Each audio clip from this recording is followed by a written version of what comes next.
Hello everyone.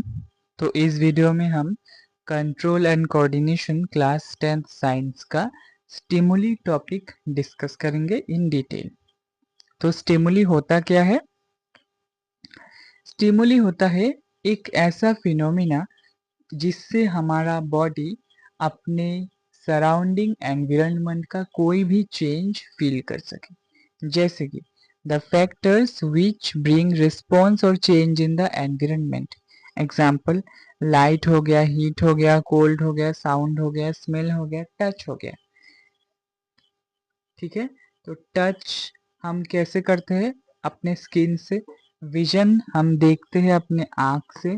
Test हम test करते हैं अपने टंग से। स्मेल करते हैं अपने नोज से।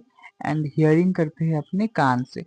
तो ये सारे क्या हो गया? हमारे सेंसरी ऑर्गन्स हो गए या फिर सेंस ऑर्गन्स हो गए हैं। यही सेंस ऑर्गन्स हमें स्टिमुली रिसीव करने में मदद करते हैं, क्योंकि यही से हम अपने चारों तरफ के एनवायरनमेंट में प्रेजेंस चेंजेस को ऑब्जर्व या फिर फील कर सकते हैं। ठीक है, तो इससे पहले हम स्टिमुली के बारे में और भी डिटेल में पढ़े, हमें सबसे पहले जानना होगा रिसेप्टर्स क्या होते हैं एंड एफेक्टर्स क्या होते हैं। तो रिसेप्टर्स क्या होते हैं?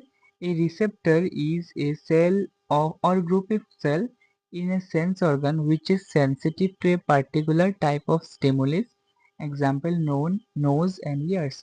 यानी कि रिसेप्टर्स वो सेल होते हैं या फिर कुछ सेल्स के ग्रुप्स भी होते हैं जो सेंस ऑर्गन्स में प्रेजेंट होते हैं, जो सेंसिटिव होते हैं, यानी कि कुछ अगर उल्टा सीधा करो तो वो खड़े हो जाते हैं, यानी प्रोटेस्ट करने के लिए खड़े हो जाते हैं एक पर्टिकुलर स्टिमुली के लिए, यानी कि एक पर्टिकुलर चेंज के लिए। जैसे कि आपका नोज हो गया, ईयर हो गया। नोज से आप क्या कर सकते हैं? सिर्फ स्मेल ही हम नोज से ले सकते हैं। नोज से तो हम सुन नहीं सकते या फिर नोज से दिख भी नहीं सकते। तो ये नोज क्या किसके लिए रिसेप्टर होगा? स्मेल के लिए।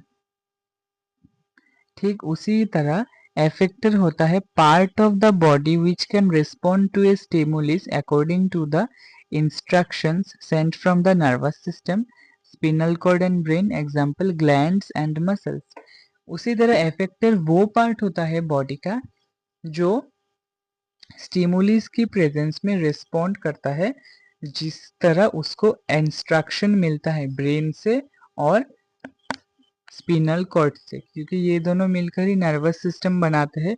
तो उसी तरह जो मतलब कि हमें इंस्ट्रक्शन मिला, ब्रेन को इंस्ट्रक्शन मिला, ब्रेन फिर इंस्ट्रक्शन देगा अपने ऑर्गन्स को, तो वो ऑर्गन्स जैसे बिहेव करेंगे उसे हम बोलेंगे एफेक्टर्स। यानी कि रिसेप्टर के बाद ब्रेन में सिग्नल जाएगा, ब्रेन से फंक्शन कराएगा इफेक्टर। यानी कि ब्रेन इफेक्टर को बोलेगा कि तुम्हें ये करना है, तुम्हें गर्म चीज से हाथ उठा लेना है। ठीक है, example glands and muscles. Glands मतलब कि जो हार्मोन रिलीज करना होता है, और मसल्स, हमारे हाथ में मसल्स होते हैं। मसल्स को ब्रेन सिग्नल भेजता है कि हाथ उठा लो गर्म चीज से, तो मसल्स हाथ को उठा लेता है। ठीक है, उसी तरह रिसेप्टर्स को हम डिटेल में और समझते हैं। तो रिसेप्टर्स क्या होते हैं? These are special types of some nerve cells that detect information from the environment. These are located in our sense organs. तो एनवायरनमेंट से क्या करते हैं? ये इंफॉर्मेशन को डिटेक्ट करते हैं, इंफॉर्मेशन को पहचानते हैं और उसे क्या करते हैं? सेंस ऑर्गन के थ्रू, न्यूरॉन्स के थ्रू ब्रेन में सिग्नल भेजते हैं कि ये चेंज हुआ है, तुम जल्दी से जल्दी कुछ करो। रिसेप्टर्स हमारे बॉडी के सेंस ऑर्गन्स में पाए जाते हैं। तो सबसे पहला रिसेप्टर्स हो गया हमारा हाँ, सबसे पहला रिसेप्टर्स हो गया हमारा ईयर, यानी कि हमारा कान, जो कि क्या करता है? एक फोनो रिसेप्टर्स की तरह बिहेव करता है। फोनो मतलब कि साउंड लेने वाला। It helps in hearing and maintaining the balance of the body. ये हमें क्या करता है? सुनने में मदद करता है और बॉडी को बैलेंस रखने में मदद करता है। ठीक है,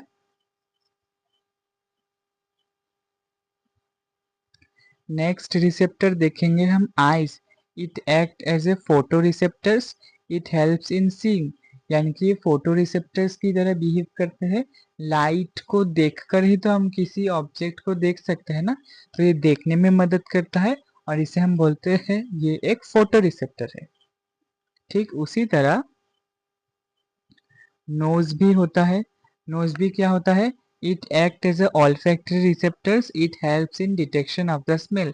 इसे हम बोलते हैं ऑल्फैक्टरी रिसेप्टर्स, जो कि किसी भी चीज को सूंघने में हमें मदद करता है। उसी तरह होता है टंग, जो कि जिसको हम बोलते हैं गस्टेटरी रिसेप्टर्स, और ये टेस्ट को डिटेक्ट करने के लिए हमें मदद करता है। एंड लास्ट वाला है स्किन, जो कि थर्मो रिसेप्टर्स बोलते हैं इसको, और ये कोई भी चीज हॉट है या फिर कोल्ड है, यानी कि गर्म है या ठंडा, इसे पता करने के लिए हमारा स्किन होता है। ठीक है, तो आई होप आपको ये रिसेप्टर वाला टॉपिक अच्छे से समझ में आया होगा। नेक्स्ट वीडियो में हम न्यूरॉन्स के बारे में डिस्कस करेंगे। तो आज के लिए इतना ही रखते हैं। थैंक यू फॉर वॉचिंग, मिलते हैं नेक्स्ट वीडियो में।